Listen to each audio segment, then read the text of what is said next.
Hello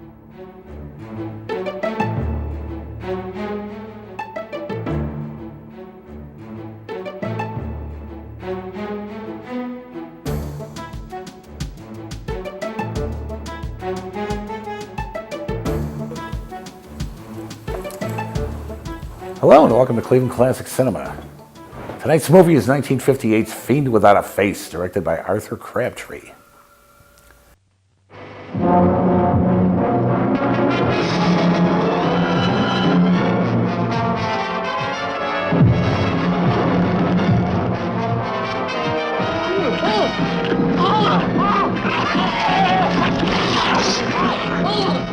The brain, it's gone.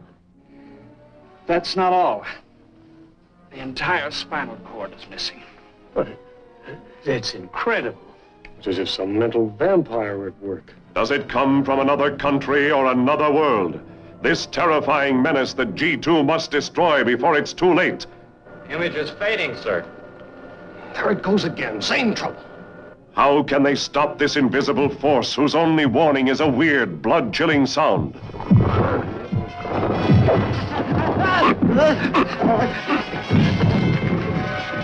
Only two people still alive can help this agent find the answers. The girl who could be a spy, and the scientist who could be the destroyer of the entire human race.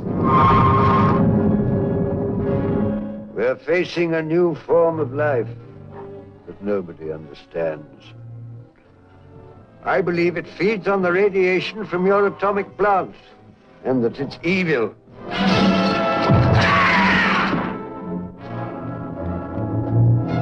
We've got to stop him. There's only one way: shut down your atomic plant. If I can get through, I can blow up the control room.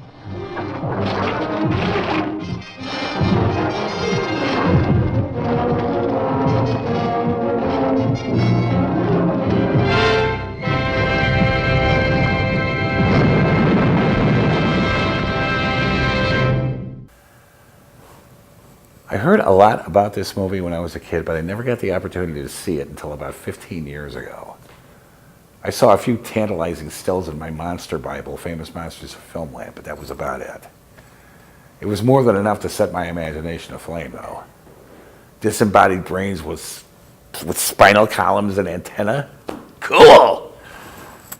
Back then, home video was an idea still floating around the ionosphere, so I was stuck waiting for it to show up on 3, 5, or 8. I never managed to track it down on the broadcast channel, so I pretty much relegated it to the I have to see this sometime list. Of course, when the chance finally presented itself, I couldn't refuse. And I also had a number of requests to show this. I mean, they were all from the same person, but he asked more than once, so I consider that request in the plural. So Russ, here you go. Fiend Without a Face concerns a number of unusual murders around the grounds of a nuclear reactor in Canada that powers a huge radar dish of some kind that enables the U.S. to monitor the upper part of the northern hemisphere, i.e. Russia. That, upon reflection, could be monitored from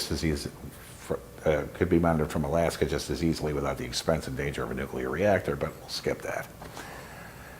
Anyhow, all the townspeople believe that the murders are being committed by a psychotic GI, so of course they're not exactly disposed to be cooperative when the army starts to investigate said murders. As a matter of fact, the mayor seems to be absolutely delighted to be a complete jerk when it comes to refusing help. He gets killed early on in the movie, though, so that's okay. When I first saw this movie, I thought that they were going the route of all low-budget filmmakers without the money to come up with a monster. They made it invisible. And aside here, I don't act a lot.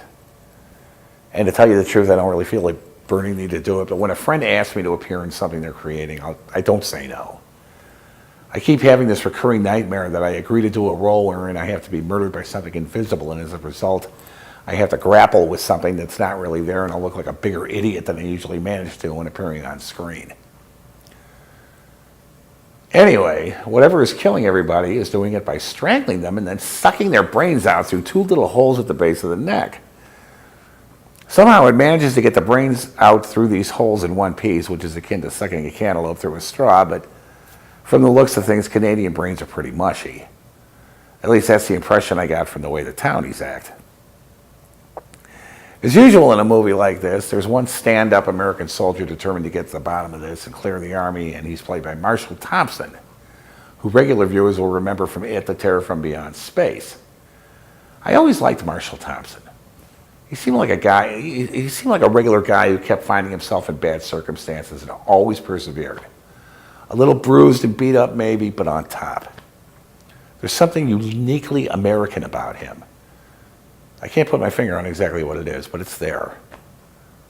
To damn him with faint praise, he's reliable. Anyway, this is a pretty good movie. It moves pretty slow for the first 40 minutes or so, and the filmmakers knew this, so they threw in an occasional murder to keep things lively. It's still kind of tough going even so, but the payoff is worth the wait once the Fiends finally make an appearance. They really are pretty disgusting, at least from a 1958 point of view, and they make these horrible squelchy noises when they're around, which adds to the gross factor.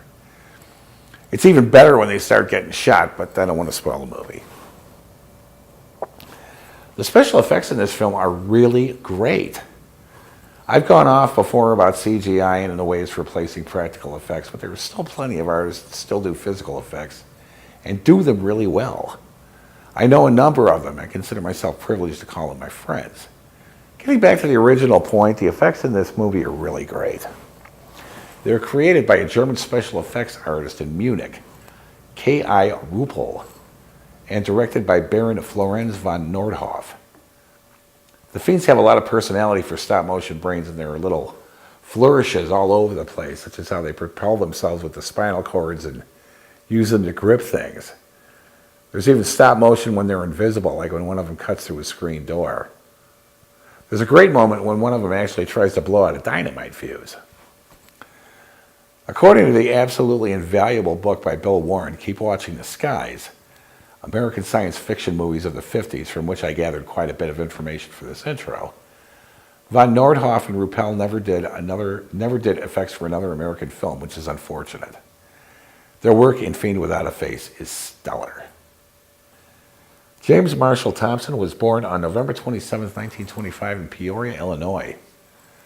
Named after an ancestor who was a Supreme Court justice, he moved with his family to Los Angeles at the age of 5. His first acting experiences came in high school, where he appeared in a number of plays and was spotted by a talent agent. When that didn't pan out, he went into writing, and a number of his plays saw production.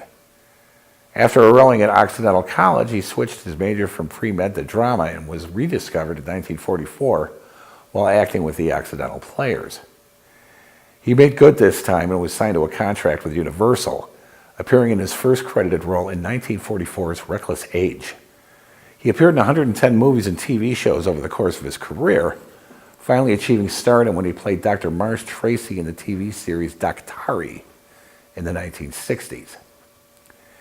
He directed several TV episodes of shows, including Flipper, and co-wrote and appeared in 1965's Clarence the Cross-Eyed Lion. While making that film in Daktari, he discovered a love for wildlife, and in particular Africa. An avid photographer, guitarist, and horseman, after retiring from acting, he flourished shooting stock footage of the wildlife in the countryside before dying of congestive heart failure in 1992 at the age of 66. Kynaston Reeves was born Philip Arthur Reeves on May 29, 1893 in Hammersmith, London, England. He appeared in 124 movies and television programs, in addition to doing an impressive amount of theater acting. He started his movie career with an uncredited role in 1931's Many Waters. He died on December 5, 1971 of cerebral thrombosis in Lewisham, London, England. As you can probably tell, there isn't a lot of information available on the rest of the cast, and I apologize for that to all the fans of Stanley Maxted and E. Kerrigan Prescott out there, as I'm sure you are legion. So what did I think of Fiend Without a Face? Well, I liked it.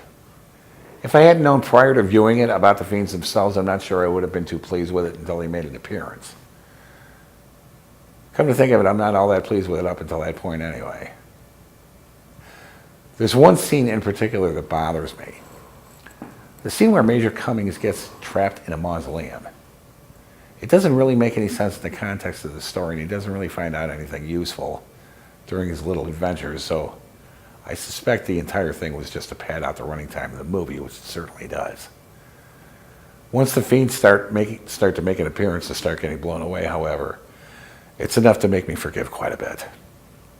Just slog your way through the first 40 minutes or so, and I think you'll find this one well worth watching. Or maybe you'll think it sucked. So right now, sit back, relax, and enjoy Fiend Without a Face, right here on Cleveland Classic Cinema.